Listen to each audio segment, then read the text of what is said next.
হিমালয়ের উঁচু নিচু পাহাড়ে একসময় প্রতিধ্বনিত হতো ঘোড়া কিংবা খচ্চরের শব্দ। তখন কেউ কল্পনা করেনি একদিন এই আঁকাবাঁকা রাস্তার উপর বিশ্বের সবচেয়ে উঁচু রেল বৃষ্টি তৈরি হবে। কিন্তু ভারতীয় ইঞ্জিনিয়ারদের জেদ ও সাহস সেই স্বপ্নকে বাস্তব রূপ দিয়েছে। বুঝতে পেরেছেন কোন বৃষ্টির কথা বলতে চলেছি? হ্যাঁ, ঠিকই ধরেছেন, চেনাব ব্রিজ, যা সম্প্রতি ভারতের প্রধানমন্ত্রীর হাত ধরে উদ্বোধন হয়েছে। তাহলে চলুন আজকের পর্বের ভিডিওতে চেনাব ব্রিজের অজানা কিছু তথ্য জেনে নিই।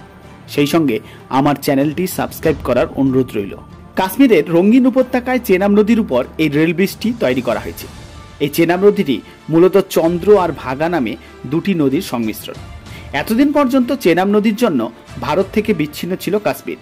তাই 272 মিটার দীর্ঘ Udhampur Srinagar Baramulla rail link project বানানোর মূল উদ্দেশ্য হল ভারতের সঙ্গে কাশ্মীরকে যুক্ত করা।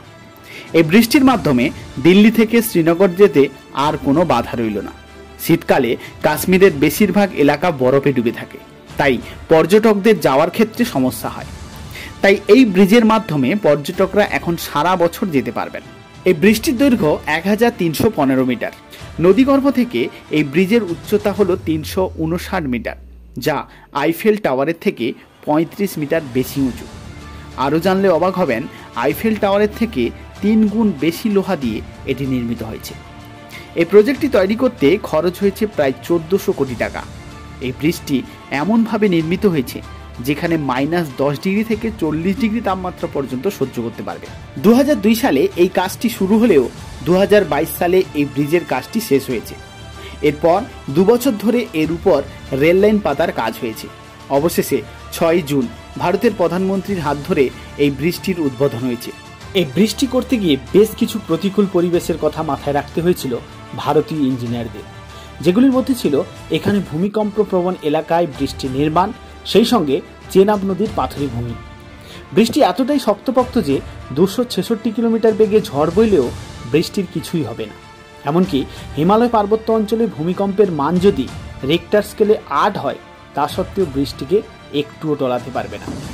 এমনকি এই চেনাব ব্রিজকে জঙ্গিদের আক্রমণ থেকে রক্ষা করতে ঘিরে ফেলা হয়েছে গভীর নিরাপত্তা বলয়ে।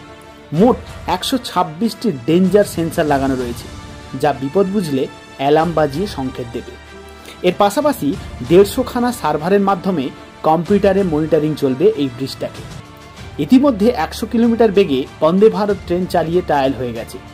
তাই গর্বের সঙ্গে বলতে পারি, আমাদের দেশে ইঞ্জিনিয়াররা বিদেশের ইঞ্জিনিয়ার থেকে কোনো অংশে কম নয়।